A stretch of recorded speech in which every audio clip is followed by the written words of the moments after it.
Hi everyone. Last session introduced you with different applications of electronics in various domains. Electronic instruments and gadgets, they're all built with electronic devices and integrated circuits. These electronic devices and ICs are made of semiconductors. To understand how these devices work, you should have a basic knowledge of structure of atoms. In this session, you will learn about the structure of atoms, electron orbits, and valence electrons.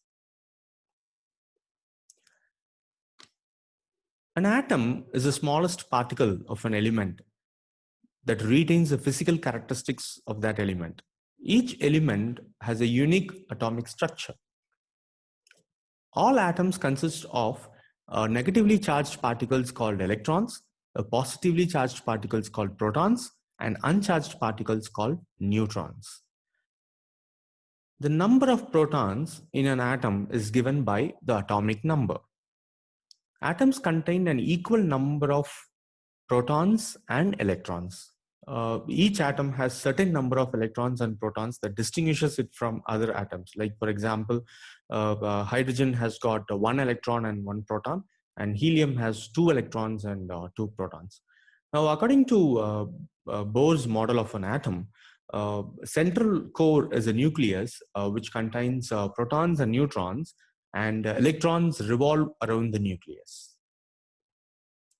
This is basics. You will very well know about this. Now, electrons go around the nucleus in their orbits. Each orbit has some energy levels. Electrons near the nucleus, they have less energy than those in more distant orbits. Now, the group of orbits, you call it as shells.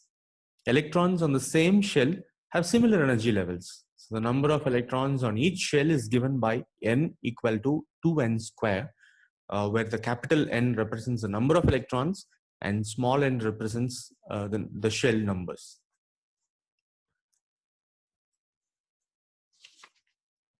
Atoms are made of valence shell and core. Electrons with the highest energy, they exist in the outermost shell of an atom and are relatively loosely bound to the atom. This outermost shell is known as valence shell, and the electrons in this shell are called valence electrons. These valence electrons, they contribute to the bonding within the structure of the material, and they determine the electrical properties of the material. The process of losing a valence electron is known as ionization, resulting in positively charged atom. When an atom has more protons, it is positively charged and is called positive ions.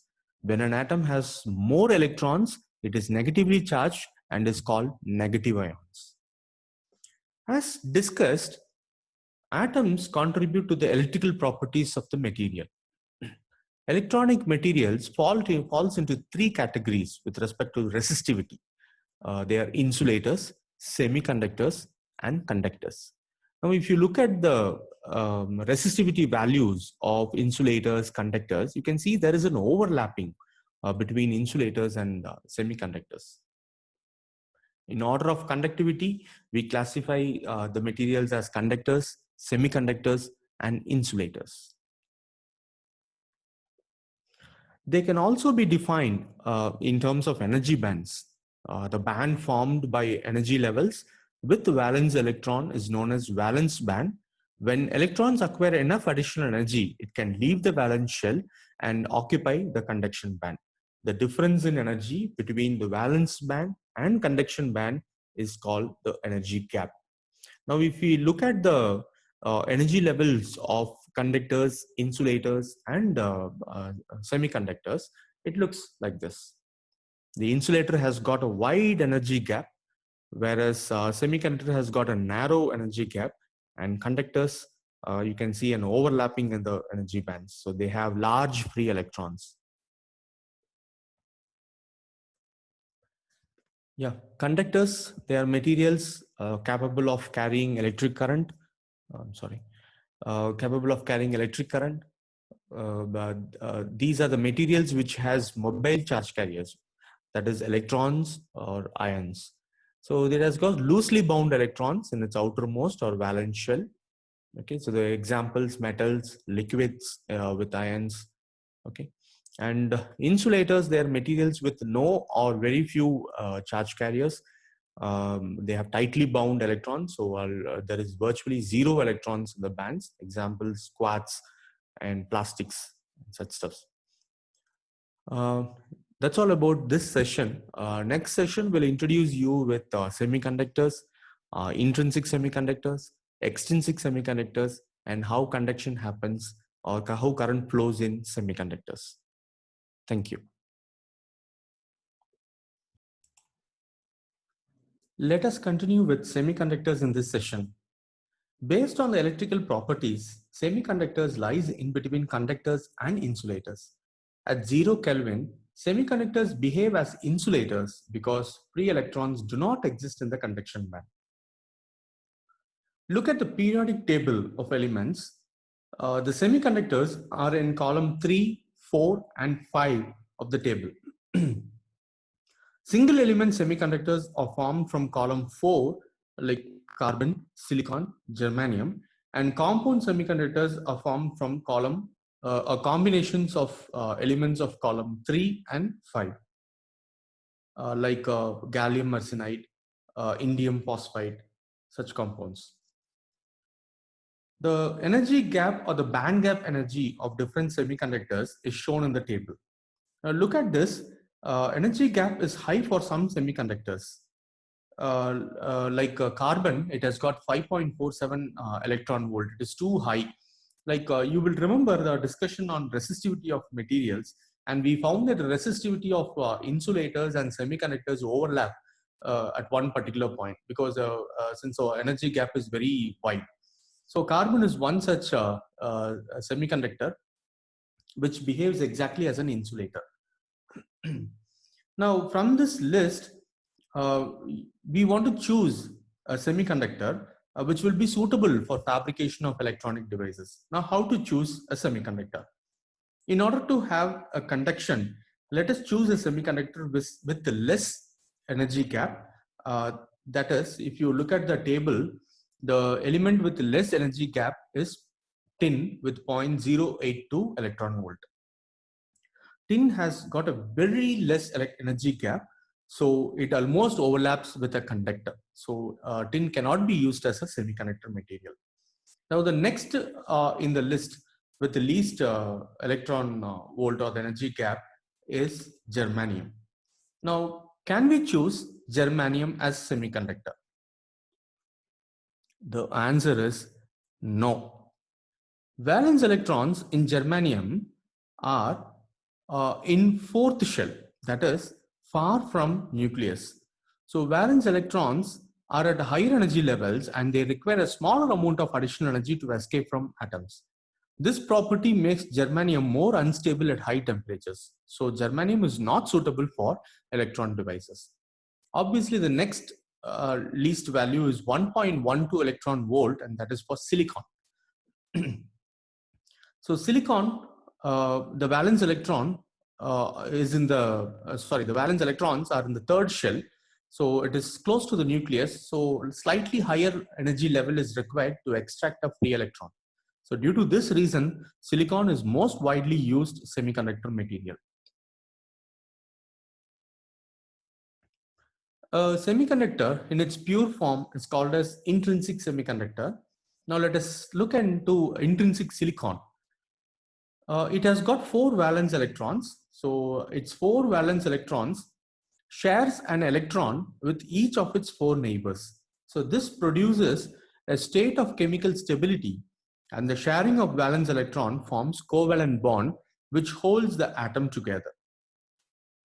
In intrinsic semiconductor, at absolute 0 Kelvin, all bonds are complete and intact. A covalent bonding structure of silicon crystal is shown here. You can see that all the 4 valence electrons are bonded with other electrons that is nearby. So in a way that there is no free electrons and there is no holes also. Now, since there is no free electrons, the intrinsic silicon exactly behaves as an insulator. Now, what happens when temperature increases. Yes, on increasing the temperature, intrinsic silicon has sufficient thermal energy and breaks bonds in the silicon structure. Due to this, a free electron jumps from the conduction band to the jumps from the valence band to the conduction band, and a vacancy is left in the valence band. This vacancy is called a hole. For every electron that rises to conduction band, there is one hole left in the valence band, creating an electron-hole pair. This process is called as generation of electron-hole pair. Sometimes the electrons can fall into the holes and they recombine with the hole. In that case, the process is called recombination. In intrinsic semiconductors, both generation and recombination rates will be a function of temperature. Let us consider a thermal equilibrium condition. In thermal equilibrium, generation and recombination rates are equal for intrinsic semiconductors. That is, the number of free electrons is exactly equal to the number of holes. Or in other words, concentration of free electrons is equal to the concentration of holes in an intrinsic semiconductor at thermal equilibrium condition. Consider the concentration of free electrons as N and concentration of holes as P. Now for an intrinsic semiconductor, N is equal to P, which is equal to Ni, which is nothing but the intrinsic carrier concentration, that is the number of free electrons and holes in a unit volume. You can see that from the expression, you can see that it is dependent on temperature. For an intrinsic semiconductor, the product of electron and hole concentrations N into P is equal to Ni square. That is, this expression holds good only for intrinsic semiconductors. Now, we have seen that for an intrinsic semiconductor, the concentration of electrons and holes are equal. So there is no free electrons and it does not conduct current. Now, in order to increase the conductivity of an intrinsic semiconductor, it is required to modify an intrinsic silicon or an intrinsic semiconductor so that it contributes to more free electrons and holes. So one way of doing this is doping. Doping is a process of adding very small, well-controlled amount of impurities into a semiconductor. Doping increases the conductivity of a semiconductor. The materials that has been added to the silicon are from column 3 and column 5 of the periodic table. So as mentioned earlier, column 3 elements has got three valence electrons, and column 5 elements has got 5 valence electrons. And the impure form of semiconductors are called as extrinsic semiconductors. When a pentavalent material is being added to an intrinsic silicon material, then it alters the covalent structure that has been given below. So the 4 electrons in the pentavalent material form the covalent bonding, and 1 electron will be left free. So that contributing to a free electron. So this increases the concentration of electrons in the material. So elements like phosphorus, arsenic, and antimony can be used as donor impurities. Donor impurities meaning that it donates an electron. So such type of semiconductors are called as N-type semiconductors, where the free electrons outnumber the holes in an N-type semiconductor. These are negative charge as free electrons are more in number. Free electrons are called the majority charge carriers and the holes are the minority charge carriers. When a trivalent impurity is being added to a silicon structure, it leaves a hole free. 3 electrons combined with a neighbor covalent bonding structure, and 1 hole will be left free, which is ready to accept an electron. So in a way, this increases the concentration of holes. So elements like boron, aluminum, gallium is used as trivalent impurities, and such type of semiconductors are called as p-type semiconductors, as holes outnumber the free electrons. Here the holes are the majority charge carriers and free electrons are the minority charge carriers. On a summary, In intrinsic semiconductors, the concentration of electrons and holes are exactly equal. Whereas in doped material or in extrinsic semiconductors, the electron and hole concentrations are no longer equal. If the semiconductor has got more electrons, then the material is of N type, and if it has got more holes, the material is of P type. Next, let us discuss about how current flows in a semiconductor. Thank you.